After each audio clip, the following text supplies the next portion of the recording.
Industry Engagement Manager for the Climate Change Cluster and have the honour of being your fantastic host this evening. We are all here to celebrate 10 years of the Deep Green Biotech Hub. Before we get started, of course, we'd like to acknowledge the Gadigal people of the Eora Nation, upon whose lands our Broadway campus stands. We'd also like to pay respect to elders, past and present, acknowledging them as traditional custodians of knowledge for these lands. And as tonight is all about innovation, really the first innovators of the land that we're on today. So to really kick things off and get the mood going and get everyone really excited to celebrate 10 years of algae here at UTS, we have Dr. Alana Piper, Deputy Vice-Chancellor of External Engagement and Partnerships, to give us a welcome and to crack this event wide open. Alana. It's not the typical introduction I'll get. I thought your sentence was going to end differently there. You said, to really get this event started, we're going to all do a round of shots. But no, it just ended up with, we're going to have a Deputy Vice-Chancellor make some prepared remarks. So I apologise in advance if that was a bit of a letdown.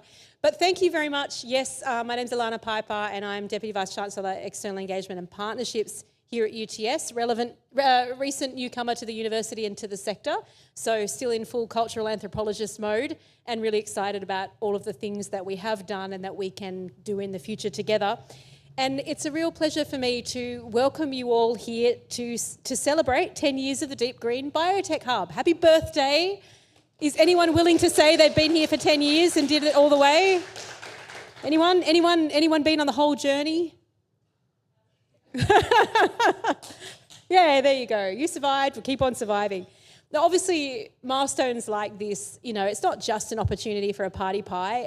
They are important moments to reflect on what's been achieved, but also to recognise all the things that made that possible, the partnerships, the investment, and the shared ambition.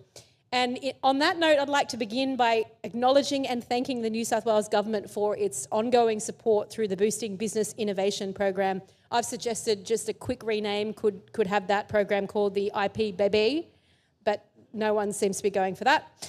Initiatives like this are obviously very critical in the world in which we all operate. They enable organisations like Deep Green to connect fantastic research with real-world applications and to accelerate innovation, which we all need more of right now. I'd also like to acknowledge AgriFutures and the Marine Bioproducts CRC for their support towards the roadmap. This kind of backing really is essential if we're serious about building coordinated industry-led growth and translating our capability into national impact. As we are all here today reflecting on the past 10 years, I think that one theme that stands out is the importance of creating pathways for ideas to move forward and turn into impact. And that's exactly what programs like the Green Light Accelerator are deliberately and carefully designed to do. The Green Light program recognises that innovation needs more than discovery, it needs momentum. It needs structured support, the right connections, and the confidence to move from early stage ideas into viable ventures. By supporting entrepreneurs like our entrepreneurs to test, refine and scale their ideas with the mentorship of researchers, Green Light helps turn that vital ingredient of curiosity into capability and then capability into impact. This speaks, of course, to UTS's broader role in innovation through our growing startups ecosystem, which we are sitting amidst right now, our engagement in Tech Central, and our strong partnerships with industry, which are going to be even more and more the focus of the next few years. We're focused not just on generating knowledge, but on translating it into new products and services and enterprise, basically making the contribution that the world needs from UTS to that world. Innovation today is really inseparable from entrepreneurship. It's about creating the conditions for ideas to be adopted, to scale, and to contribute to economic growth and societal benefit. And that requires, of course, collaboration between researchers, industry, government, and investors. And over the past decade, the Deep Green Biotech Hub has played a really important role in fostering that kind of collaboration, bringing together diverse expertise to help shape an ecosystem where innovation can thrive. So tonight is not just a celebration of what's been achieved, it's also an opportunity to look forward towards the next generation of ideas, partnerships and ventures that we hope will define the next 10 years. So thank you all for being part of this journey and for being here with us today to celebrate this important milestone. Thank you. Thank you, Alana. So before I introduce our next speaker, we have a lot of presentations tonight, but we are going to try and keep them really short and sharp for you because we know how much you want to get up, look at the algae, have another drink and chat to everyone else around you. We're going to do some looking forward, we're going to do some looking back, and then we're going to do some looking forward again, and we might even do some looking under your seats. But before that all happens, I'd like to introduce a man that doesn't really need an introduction, Murray Herbst. Thank you. Thank you. I'm going to be really brief because everyone after me is more interesting as well as everyone before me. But welcome to Tech Central. You are on the busiest street corner in Sydney by foot traffic. You have the 3 largest tech companies in Australia around you. You have the 3 largest VC companies within a couple of blocks that way. And above you, you have 250 desks of incubator space in the form of UTS startups. UTS startups is about bringing together the best early stage startups we can around Sydney, giving them great support in connecting with each other and what they need, and then leveraging them to support our students, researchers, other parts of UTS. So we have a captive audience of wonderful people doing wonderful things. If you are wonderful or know someone who is running a wonderful startup, please get in touch. And I'll wrap up by saying it has been so good to work with everyone on the team here. This program, I think entrepreneurship is about the privilege that people have. So what do they have access to? The networks, the customers, the capital, whatever else, everything else people bring or technology brings these days increasingly. But if we can put people in a room that have those kind of opportunities and help them share them, and we can do that in collaboration with this program and other parts of UTS, then I feel like we're making a little bit of a difference. But it's just wonderful to have good people turn up in the room. I'll say really quickly, I promised Roger I will do a quick analysis of the impact of BBIP, because I think it would be amazing if you can, from the data we have, we can look at all the companies that have been through the supported programs, all the grants they've got, all the employment they've got, the exits they've had. It's hard to think of any state-based program around Australia that has the tenure or impact that BBIP has had, or the leverage on investment in terms of universities adding their own money or other parts of government. It is an important program. It is wonderful to see it continue, and long may it continue further, supporting wonderful things like this. So I'll stop there. I'll throw it back to the wonderful Alex, but a round of applause, please, for BBIP and the program and everything else, and thank you for joining us. Thank you, Murray. So we are doing 3 things tonight. We are looking forward. So we are looking at an algae industry roadmap that has been developed with Deep Green, MBCRC, AgriFutures, and a lot of fantastic people in the room to really give us an idea of what the Australian algae industry needs to move forward. After Peter gives us that lovely overview, we're going to look back over the last 10 years, and then the very last thing we're going to do is look forward to see what the next program is that Deep Green is going to launch at the end of this evening. So, to help us look forward, I'd like to introduce Professor Peter Ralph, Director of the Climate Change Cluster and founder of the Deep Green Biotech Hub. Thanks, Alex. And I suppose for those that know me, I generally don't take notes, but for today, as Murray suggested and as Alex suggested, I'm covering the roadmap, and there is a cast of important people that have developed that I want to first acknowledge. So Kira, Lorenzo, G, Alex, Paul, Rihanna, Chris, Emma, and about 60 attendees last year that put their knowledge together to generate this.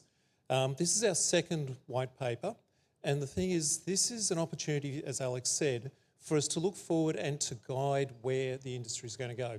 Now, I'm not going to steal the gold from the report. I'm actually just going to give you a snapshot of what I think are the salient points. But it is a really well-crafted document that I think is going to have a lot of traction as the industry builds.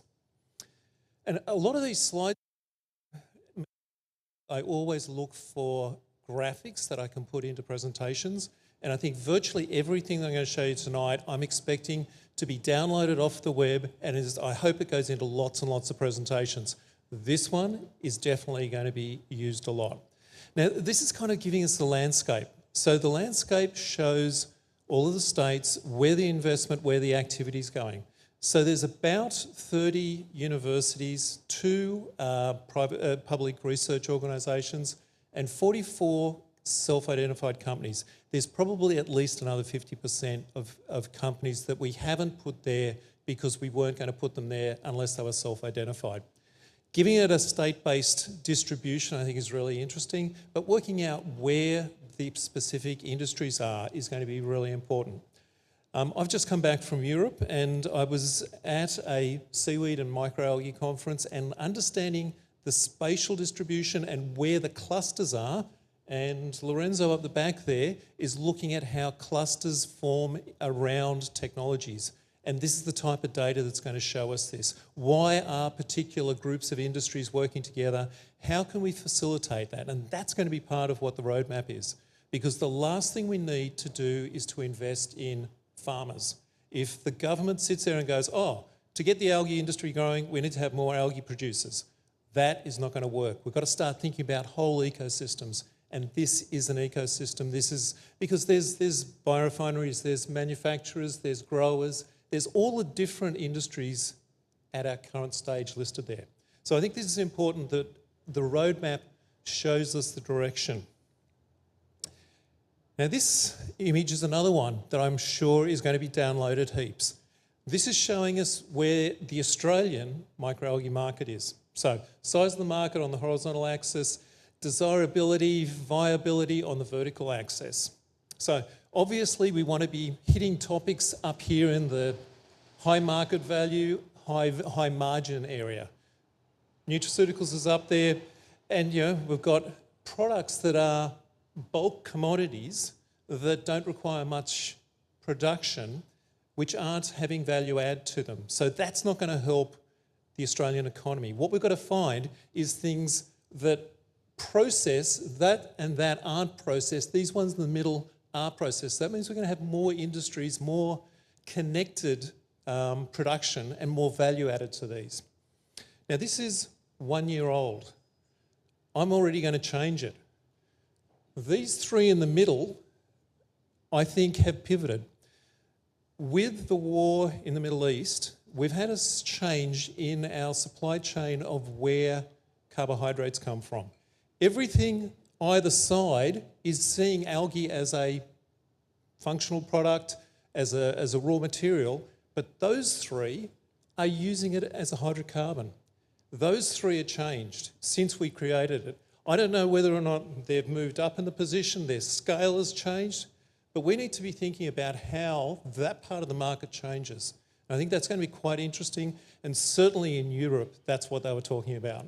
So these are important snapshots, and I think as the graphic, this is really important to be able to show where the commodities and the niche markets are, because the last thing this industry needs is to be focusing on just niche. We need to hit the commodities. Now this is some work by Paul, Brianna and Chris. This was something that was really exciting for us to get done, was so that we could talk to government and talk to them what would the algae industry look like if there was an investment. So these are scenarios that were run. If there was a $10 million investment, how would that de-risk the industry? How would that encourage capital investment? And what would be the jobs? That's the currency that I believe government listens to. So 2 scenarios. 12,000 tonnes of algal biomass, 50,000 tonnes of biomass. That's scenario A and scenario B. What would they generate? Scenario A would generate about $95 million of revenue. Scenario B, about $360 million worth of revenue. But it's the employment that's the important part. So we've got about 2,000 jobs if we're able to build an industry of a 50,000 tonne a year production. Now they're kind of, realistic numbers. That's absolutely what happens across Europe. And these are the kind of numbers that we could actually get. This is an important part of the roadmap so that we can share with government what investment would look like.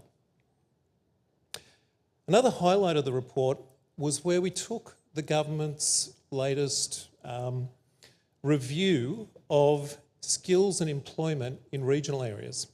And that identified these 4 challenges and tried to understand how the algal bioeconomy would address those challenges and how we could actually work in regional areas and support employment. I think the important part here is that you don't think about algal biomass as a farmer. Yes, that's regional. You're not going to be growing algae in the middle of the city. But the thing is, where is the manufacturing? Where is the processing? Where is the allied industries associated with it? They can be in regional areas. And one of the big problems we in New South Wales have got is these transition zones where we've had industries, heavy industry, Newcastle's one of those areas, where we're going to have large-scale unemployment, and we need to find new industries, new sustainable industries, and guess what? Algae could be one of those. And I think this is another part of the roadmap that was an important outcome. I'm going to go through this quickly because I want everyone to read the action plan. The action plan is absolutely important. So we've got 3 parts of the action plan: the immediate, which is less than 2 years, the midterm, which is 2 to 5, and then the long-term things. What I wanted to do is highlight just two that I felt were really important out of the action plan that we've suggested. There's an awful lot of talk of biorefineries. We've been talking about it for a decade. Europe's talking about it. And we need to establish biorefineries to create hubs where the production and the startups actually are located. And industry coordination and representation. The government needs to hear from algae growers with a unified voice. They can't be hearing from one company or one university or individuals. We need to establish representation. And those 2 things need to happen quickly. The midterm. Midterm, I thought, the things that resonated most with me was training. Training. In the early stages, what we're going to need is we're going to need electricians, plumbers, people that are regionally employed that need to do the work to set up these farms and manufacturing. But after that, we need some trained people. Now, this isn't university necessarily trained. This could be TAFE training. In the US, there's entire courses at the equivalent of TAFE that are algal biomass training, because essentially you're growing an organism. Whether or not you're growing yeast for fermentation or algae, you've got to know how not to kill it. And so that training is important. Consumer and stakeholder profiling. We need to understand and we need to educate the public about algae. Unfortunately, at the moment, the reflection pool is getting a lot of bad press for algae, and South Australia is getting a lot of bad press for algae. Now, these are environmental challenges of algae. Algae needs to be seen as an industry, not just as an environmental problem. And that's going to take public education and kind of consumer awareness. The final part is standards. Now, this is something, it's kind of, standards are pretty boring. But unless we have, in the long term, algae produced to a particular standard, we're going to have farmer A selling to manufacturer B, and they're going to have a one-on-one relationship, and they're going to trust the product that comes from there. The only way we're going to grow the market is to have a standard where 5 manufacturers make a product to a standard, and then the manufacturer goes, oh, I want that one there because they're the cheapest. So standards need to happen, but they're going to happen in a few years' time. But the roadmap gives us this knowledge so that we actually are thinking how to build the entire system, not just make a bunch of more farmers. Harmonising with global certification. Coming back from Europe again, we need to understand how we fit into the global market. Australia's too small a market to actually grow sufficiently, so we have to know how we fit into the global market. And harmonising, whether it's carbon, whether or not it's biodiversity footprints, all of these standards and global certifications we need to understand. So that's my quick wrap up of what the report covers. I hope everyone reads it. I hope my snippets of the action plan entice you to read the more details, because there's a whole bunch of stuff there. 60 of Australia's leading thinkers in this space contributed to it. The people that I read at the beginning were the ones that synthesised it, and they did a fantastic job. So with that, I hand back to Alex. Thank you. Thank you, Peter. So I have a little bit of a tricky job because it's my job to sum up 10 years in less than 10 minutes. For those of you who don't know, so I've been around Deep Green for 9 of those 10 years, whether that's directly as a manager or working with the fantastic staff that now run Deep Green. So when they told me that I was doing the sum up, I got a little bit overwhelmed. But one thing I kind of reflected on is when I started the job with Deep Green 9 years ago, Peter told me that he wanted 3 things. He wanted more people using algae, he wanted algae to be cool, and he wanted people to be talking to each other more, which is not a particularly easy task when you're looking at an industry that is still growing in Australia. But we tried to break that down into kind of 3 big things that sound a little bit more strategic than making algae cool. Innovation, engagement and advancement. And to give you a quick snapshot of what we've done, even just over the last 6 years, it's a lot. So we've done a whole lot of programming, we've done a whole lot of events, we have connected with a whole lot of businesses and helped a lot of new businesses to form. And I'm going to go through some of the highlights for this, and there's a lot of numbers involved. So if you start feeling like Neo in the Matrix with numbers flying at you, that is my intention.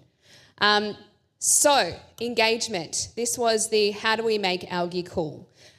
Well, I think over the last 10 years, we have somewhat succeeded in that. One of the biggest things that we did was take algae to Splendour in the grass, not once, not twice, but 3 times. And that was being able to expose a whole raft of new people, innovators, thinkers, people that were just engaged with wanting to do work in the sustainability space with algae and the potential that algae could the things that it can do and it can change. We released a high school algae program that has been accessed by more than 1,000 students, not just in Australia, but also overseas. I think there's something like 80 schools that have used that as a resource, and a lot of them are in regional and remote Australia. We've had more than 30 events, which we've done things like pitch nights, we've done hackathons, we've done sustainability startup weekends, we've done showcase events. We've obviously had our amazing Algae Business Summit, which has run a couple of times now. And all of those together, we've been able to access nearly 250,000 people over the last 10 years. And that among all of those things, we've partnered and done a lot of programs and interviews and been featured in a whole bunch of fantastic publications and with a lot of organisations, both in Australia but also internationally. Obviously, #1 algae fan right here, as you can see in the bottom right.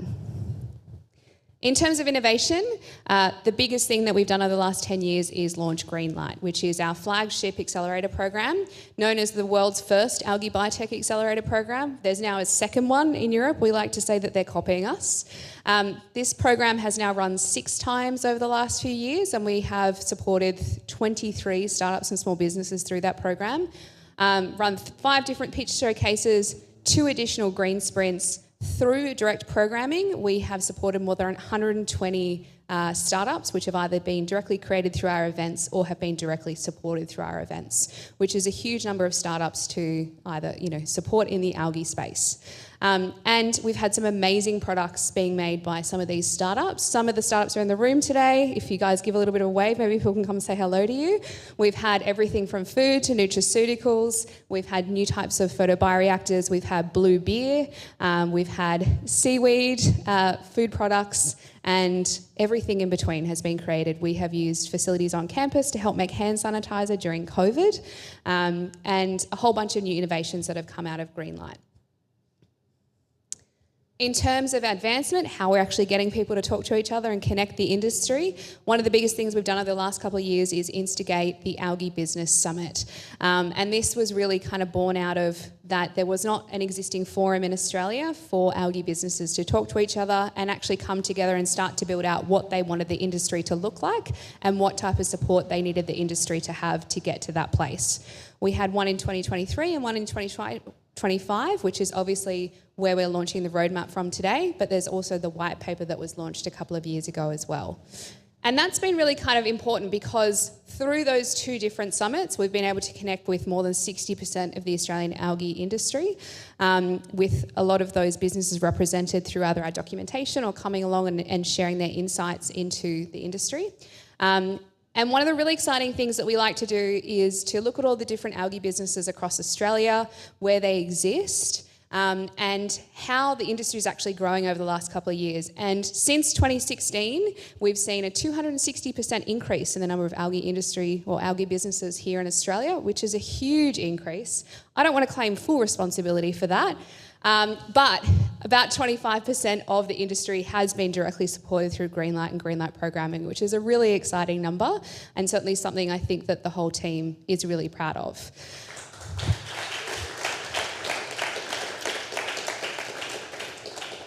So I think if we can kind of think about those numbers, we're representing a whole bunch of the industry here in Australia. We're hoping that we help that business and those industries progress forward through our programming over the next couple of years as well. And we hope that particularly today, the roadmap is really something that helps to contribute to that business. Hopefully we see that line keep going up, and maybe we can start to see a little bit more of our impact there as well. But all of this couldn't be possible without two very special people who I'm about to introduce now. We've got G and Emma, who are both looking at the back of the room, assuming I'm not talking about them. So I want to introduce G and Emma, who work with Deep Green, and they're going to represent our next phase, our looking forward phase of Deep Green and some of new programming that we are launching now. Okay, please come.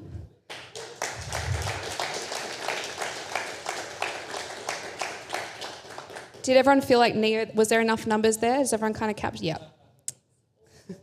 More stats.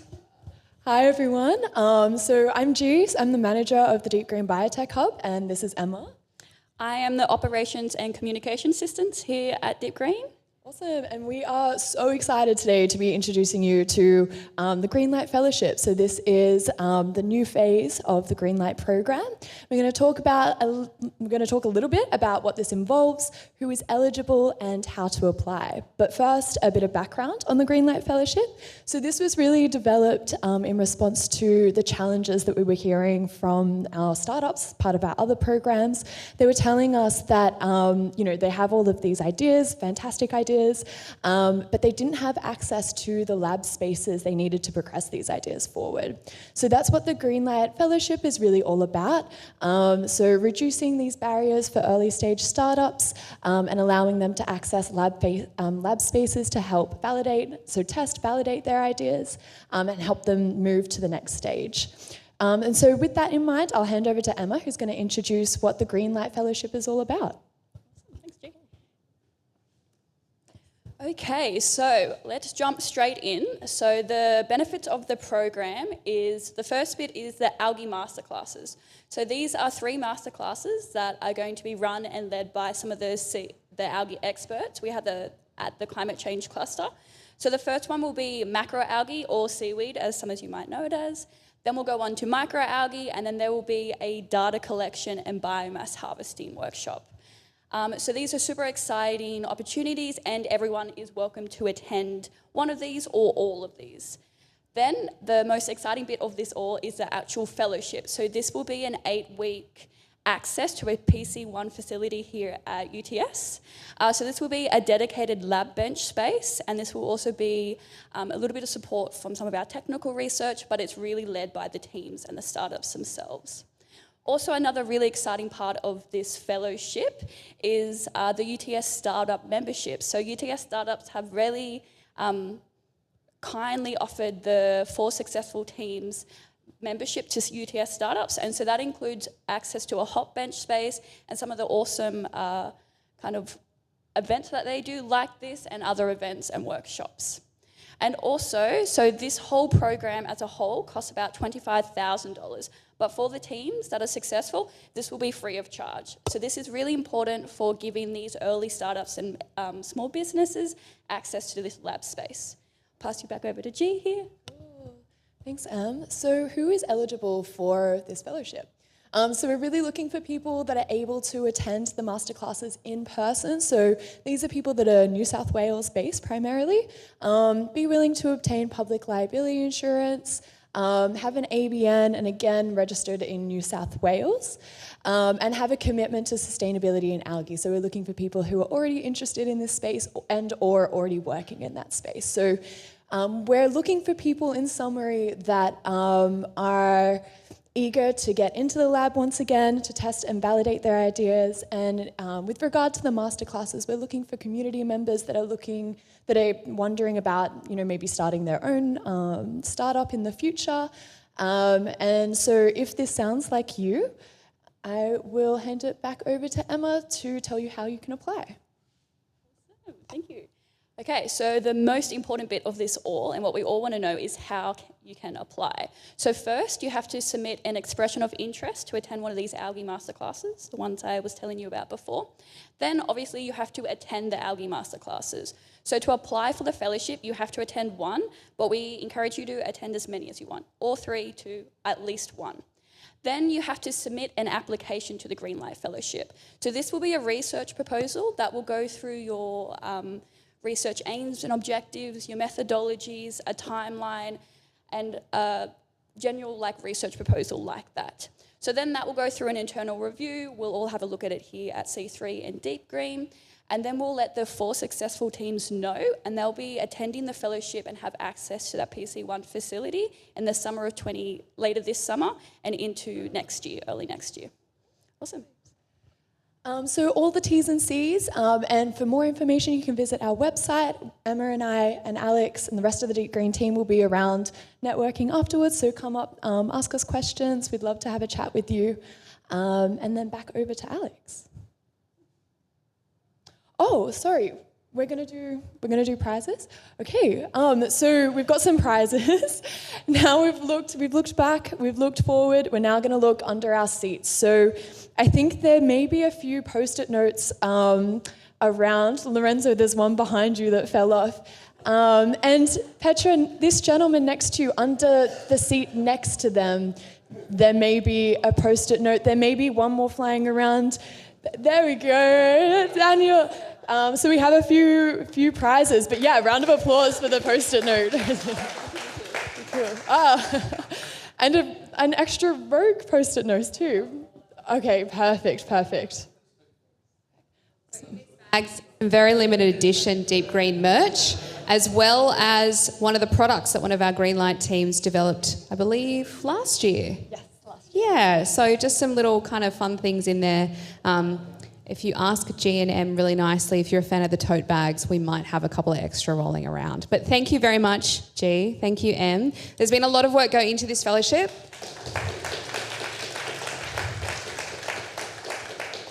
And I should say that this is the first time that UTS has really kind of opened up our labs in this way. Before, of course, we host a lot of startups and small businesses on our campus and in our labs, but a program like this is the first time that UTS has ever done this. So we're really, really excited to be able to give this type of access to people who are really dying and itching to get into the lab and get some prototyping and some testing done. So really, really exciting. So I don't want to keep people from their drinks, their snacks, or their potential prizes any longer. But finally, a big thing, we just want to say thank you to a lot of people who've been a part of tonight and all of the things that we have launched and released tonight. So obviously a big thank you to the Marine Bioproducts CRC and AgroFutures for support on our roadmap, UTS Startups for their endless, undying support of absolutely everything that we do. Thank you very much.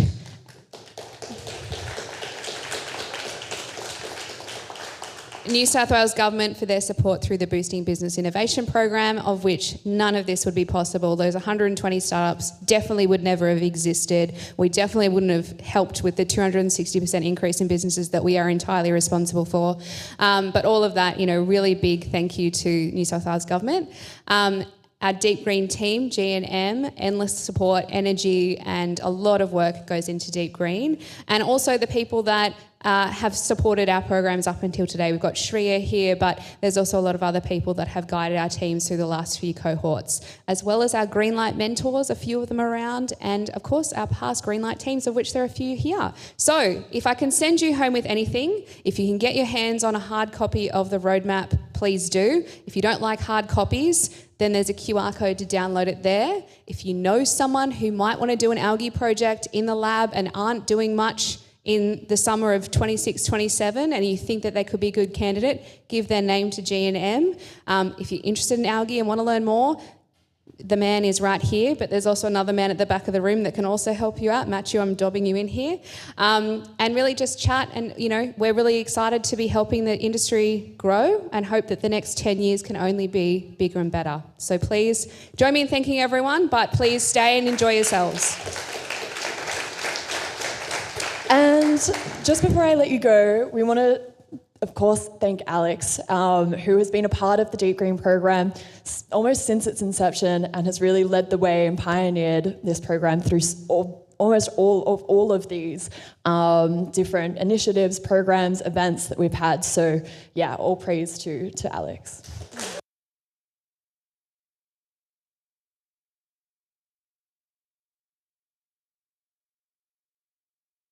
Thanks, everyone.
you.